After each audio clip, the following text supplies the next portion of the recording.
እህቴ ሆይ በየወሩ የቀን መቁጠሪያውን ስታይ በየዘመድ ጥየቃው መቼ ነው የምንሰማው የሚለው ጥያቄ ሲሰነዘርብሽ በውስጥሽ የሚሰማሽን የብቸኝነት ስሜት አውቀዋለሁ። ዕድሜሽ 35ን ሲያልፍ ጊዜው አለፈብኝ ብለሽ ተስፋ ልትቆርጪ ትችያለሽ። ነገር ግን ዛሬ ልነግርሽ የምፈልገው አንድ ትልቅ እውነት አለ። ማኅፀንሽ ገና አልደከመም፣ ሕልምሽም አልመከነም። ተፈጥሮ ካንቺ ጋር ናት። ጤና ይስጥልኝ። እንኳን ወደ ማማ ሄልዝ ኤዱ በሰላም መጣችሁ። እኔ ኤፍሬም ነኝ። ዛሬ ሳይንስን ከወንድማዊ ምክር ጋር አዋህጄ ለምትጨነቁ እህቶቼ የሚሆን የልብ መልእክት ይዤላችሁ መጥቻለሁ። እህቴ ሆይ፣ አዎ ዕድሜ ሲጨምር ሰውነታችን ይለወጣል። ነገር ግን ይህ ማለት አይቻልም ማለት አይደለም። ሳይንስ የሚነግረን ነገር ቢኖር ሰውነታችን ከበፊት ይልቅ አሁን ረጋ ያለ እንክብካቤና ለውጥ እንደሚፈልግ ብቻ ነው። የእረፍት ጊዜ። ሳይንሱ እንደሚለው ከመጠን በላይ መጨነቅ በሰውነታችን ውስጥ ኮርቲሶል የተባለ የጭንቀት ሆርሞን እንዲመነጭ ያደርጋል። ይህ ሆርሞን ደግሞ ሰውነትሽ ለጽንስ የሚሰጠውን ትኩረት እንዲቀንስ ያደርገዋል። ስለዚህ የመጀመሪያው ሳይንሳዊ እርምጃሽ መረጋጋት ነው። ሰላምሽ ለጽንሱ መፈጠር ትልቁ መድኃኒት ነው። የተፈጥሮ ስጦታችን። እኛ ኢትዮጵያውያን የምንመገበው ጤፍ፣ የምንበላው ጎመንና ጥራጥሬ ለሰውነትሽ ደግሞ ጥንካሬ የሚሰጡ የተፈጥሮ መድኃኒቶች ናቸው። ለምሳሌ ጎመን ውስጥ ያለው ፎሌት የጽንሱን እድገት ሲጠብቅ፣ ጤፍ ደግሞ ደምሽ እንዲበረታ ያደርጋል። እነዚህም ምግቦች ስትመገቢ ለልጄ የሚሆን ለምለም ቤት እያዘጋጀው ነው ብለሽ በአዎንታዊ ስሜት አስቢ።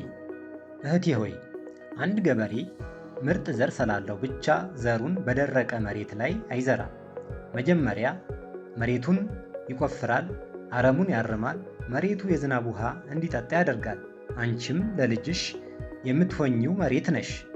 በሳይንሱ ዓለም አንድ እንቁላል ተፈጥሮ ለማኅፀን ዝግጁ ለመሆን 90 ቀናት ወይም 3 ወራት ይፈጃል። ይህ ማለት ለ3 ወር ሰውነትሽን በፍቅርና በጥንቃቄ ካዘጋጀሽው ዕድሜሽ የፈለገ ቢሆንም ለምለም መሬት መሆን ትችያለሽ። በእነዚህ 3 ወራት ውስጥ ትኩረትሽ ጥራት ላይ ይሁን። የሕይወት ውሃ። ሰውነትሽ ልክ እንደ መሬት እርጥበት ይፈልጋል። በቀን ቢያንስ 8 ብርጭቆ ውሃ መጠጣት የሆርሞን ዝውውርሽን ያቀላጥፈዋል። አረሙን መንቀል። ትልቁ አረም ጭንቀት ነው። ለምን አላረገዝኩም ብለሽ በየቀኑ የምትጨነቂ ከሆነ ሰውነትሽ ይዝላል። በቤተሰብ ወይም በጎረቤት የሚሰነዘሩ ወሬዎች በዝምታ አለፊያቸው። የውስጥ ሰላምሽን የሚሰርቁ ወሬዎች እንደ አረም ናቸው፣ ንቀያቸው። የምግብ በረከት። በምግብሽ ውስጥ አረንጓዴ ቅጠላቅጠልና ጥራጥሬን አዘወትሪ። እነዚህ ነገሮች በሳይንስ ሲታዩ የእንቁላል ጥራትን ይጨምራሉ፣ በሕይወት ደግሞ ለተስፋሽ ጉልበት ይሆናል። ሌላው ደግሞ በአትኩሮት ልታውቂ የሚገባው ይህ ጉዞ ያንቺ ብቻ እንዳልሆነ አትዘንጊ። ብዙ ጊዜ ጭንቀቱን ብቻሽን ተሸክመሽ ትብሰለሰይ ትታያለሽ። ነገር ግን በትዳር ውስጥ ከሆንሽ ከባለቤትሽ ጋር በግልጽ ተነጋገሩ። መተጋገዝ ጭንቀትን በግማሽ ይቀንሳል። ሳይንሱም ቢሆን 40 በመቶ የሚሆነው የእርግዝና መዘግየት ከወንዶች ጋር የተያያዘ ነው ይላል። ስለዚህ አብሮ መቆም ለውጤቱ ትልቅ መድኃኒት ነው። ለ6 ወራት ያህል በትክክል ሞክረሽ እርግዝና ካልተፈጠረ ወደ ሕክምና ቦታ ሂጂ። ዶክተር ጋር መሄድ መታመም ወይም ተስፋ መቁረጥ አይደለም። ይልቁንም ለህልምሽ መንገድ መጥረግ ነው። የሳይንስ ድልድይ። ዶክተሮች የእንቁላልሽን ሁኔታና የማኅፀንሽን ጤንነት በምርመራ ያረጋግጣሉ።